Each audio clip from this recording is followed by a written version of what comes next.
whispers in the walls. Sarah's fingertips grazed the ornate yet worn-out doorknob of the old Victorian mansion she had just purchased. It wasn't just the impressive architecture or the bargain price that drew her in. It was the promise of a fresh start for her and her daughter, Lily.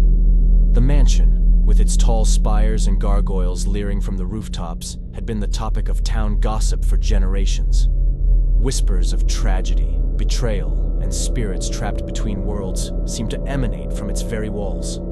Sarah, however, dismissed them as tales spun by the superstitious. On their first night, as Sarah unpacked their belongings, Lily ventured into her new room, her small fingers tracing the patterns of the vintage wallpaper. The dim glow from her unicorn nightlight revealed a curious excitement in her blue eyes. "Mommy," Lily called out a few days later, her voice echoing from the grand staircase. "I made a new friend. He tells me stories." Sarah chuckled, attributing it to her daughter's vivid imagination. Children often made up invisible friends, especially during transitions. "That's lovely, sweetie," she replied, ruffling Lily's golden curls. However, things soon took an unsettling turn.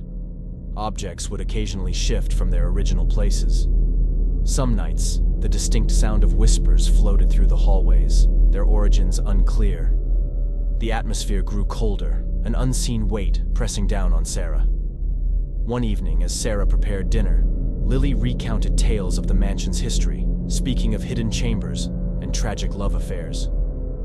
"Where did you hear these stories, honey?" Sarah inquired, her brow furrowing in confusion. "My friend told me," Lily answered simply, pointing towards an empty corner. Determined to understand, Sarah visited the local library. Leafing through historical records, she found truth in Lily's tales, events she couldn't possibly have known on her own.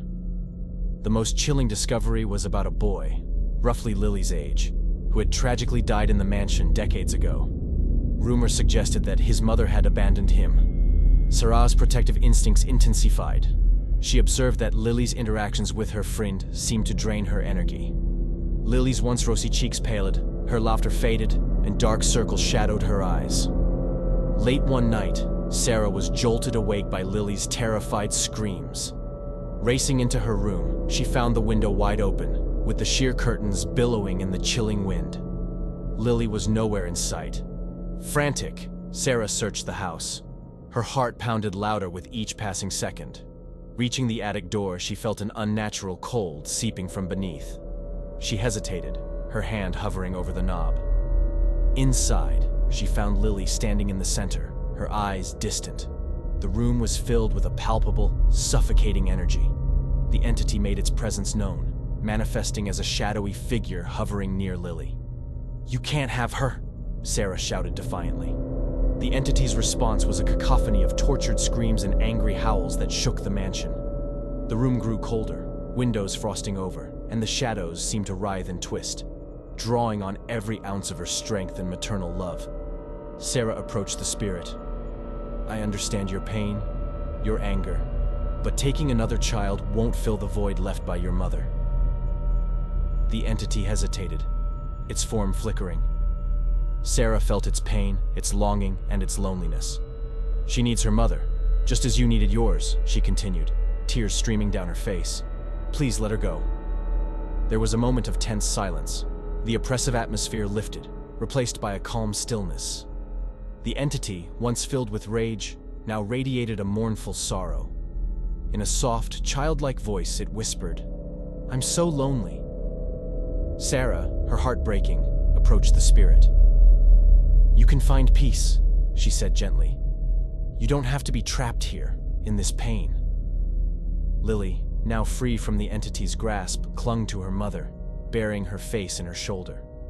Together, mother and daughter, with the help of a local medium, held a ceremony to help the spirit find closure and move on.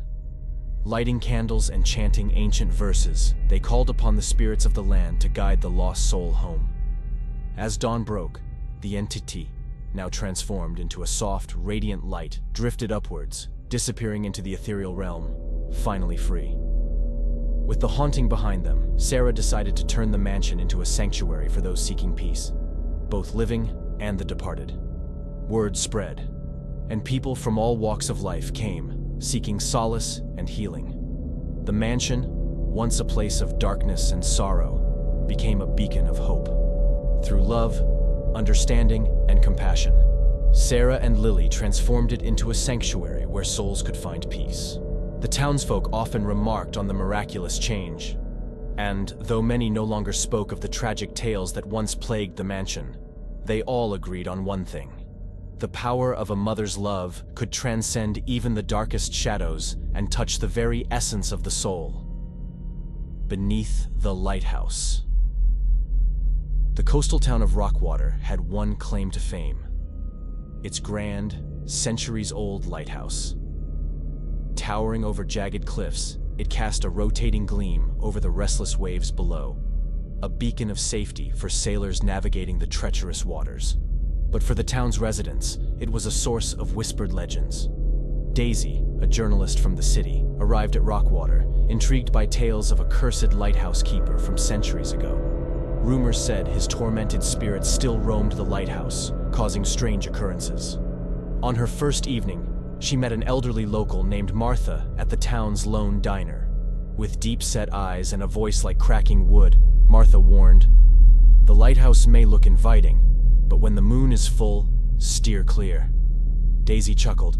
"Sounds like a ghost story to scare tourists." But Martha remained serious. "On full moon nights, the light goes erratic. Some sailors say they've seen shadows within, and anyone who's gone up there after sunset has never been the same." Curiosity piqued, Daisy decided to visit the lighthouse that very night, which happened to be a full moon. Equipped with a camera and notebook, she ascended the spiraling staircase. Every step echoed ominously. Halfway up, she paused, hearing a distant melody, a haunting tune played on a violin. Following the sound, she reached the top, where the enormous lamp resided. The room was empty, yet the melancholy music continued. From the window, she saw a shadowy figure on the cliff, playing a violin, its notes floating eerily. Suddenly, the massive light began to spin faster, its beam flickering erratically. The room grew cold. Daisy, heart pounding, turned to leave but stumbled over an old journal on the ground. Picking it up, she began to read. The journal belonged to Alistair, the infamous lighthouse keeper. Through his entries, a tragic tale unfolded. Alistair was deeply in love with a woman named Alara, a talented violinist. They'd meet every night by the cliffs, where she'd serenade him.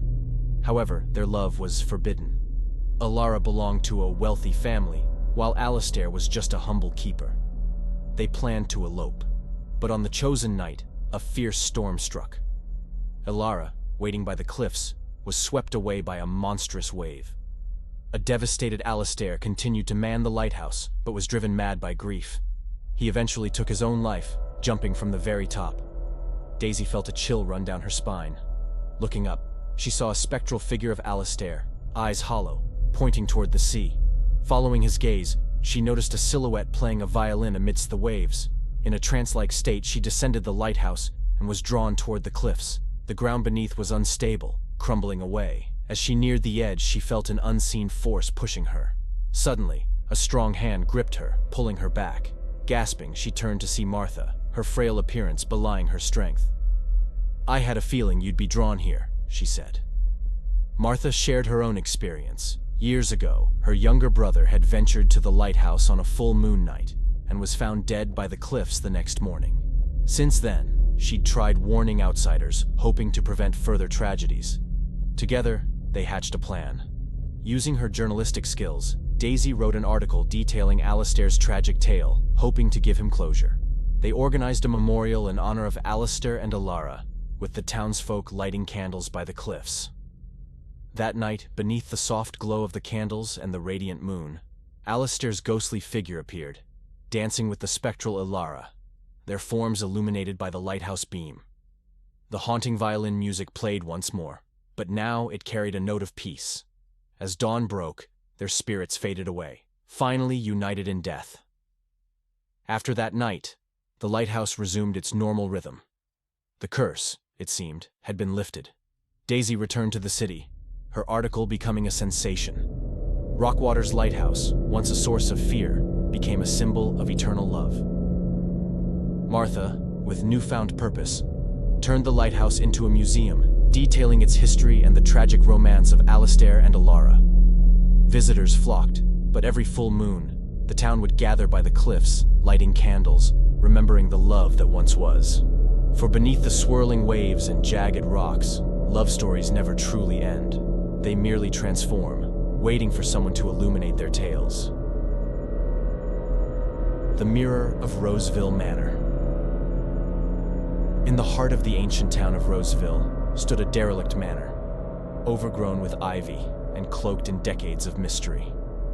Generations had passed down tales of the mansion's ominous mirror, said to possess a consciousness of its own. Ella, a recent graduate in anthropology, had returned to her hometown and became fixated on the manor's lore. She decided to venture into the mansion, hoping to unearth its secrets. The grand entryway creaked open to reveal a cavernous hall adorned with moth-eaten drapes and cracked paintings. A large, ornate mirror, surprisingly pristine amidst the decay, dominated one wall. Ella approached it, captivated. Instead of her reflection, the glass showcased scenes from bygone eras. Women in Victorian dresses danced, children played, and families celebrated. But as she watched, the scenes shifted to darker events. Betrayal, grief, loss. Horrified, Ella stumbled backward, knocking over a dusty diary. Picking it up, she began to read. The diary belonged to Lillian, a former resident of the manor. She wrote of the mirror's origin, a gift from a spurned suitor, an artifact collector. Unknown to her family, the mirror was cursed, trapping the souls and emotions of those it reflected.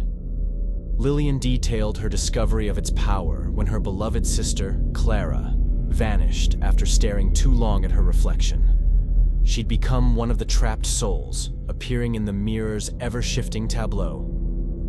Determined to free her sister, Lillian sought out the suitor. He confessed that the mirror could only release its captives if a living soul willingly took their place. Lillian, driven by guilt and love, chose to trade places with Clara. Ella, deeply moved, felt an intense connection to Lillian's plight. She felt compelled to help, and remembered her grandmother's tales of rituals that could cleanse cursed objects. Gathering the required items, candles, salt, and an heirloom pendant passed down in her family, Ella began the ritual. Chanting verses, she created a salt circle around the mirror and placed the pendant at its base. The mirror's scenes grew chaotic. Storms raged, fires blazed, and shadowy figures screamed. Ella, mustering courage, stepped into the circle, holding the pendant aloft. Suddenly, the tumultuous scenes stilled, replaced by a singular image. Lillian, eyes pleading. Ella touched the mirror, whispering, "Be free." A blinding light emanated from the pendant, engulfing the room. When Ella's vision cleared, her reflection stared back at her, the mirror now ordinary. The pendant, however, pulsed with a soft glow, signifying the souls it had liberated. Ella left the manor, feeling an overwhelming mixture of exhaustion and triumph. The diary clutched in her hand would serve as testament to the manor's history. Roseville Manor was renovated, becoming a community center. Ella, with the town's support, established a small museum within, showcasing the mirror and Lillian's diary. The once feared mansion became a hub of activity, with children's laughter echoing through its halls.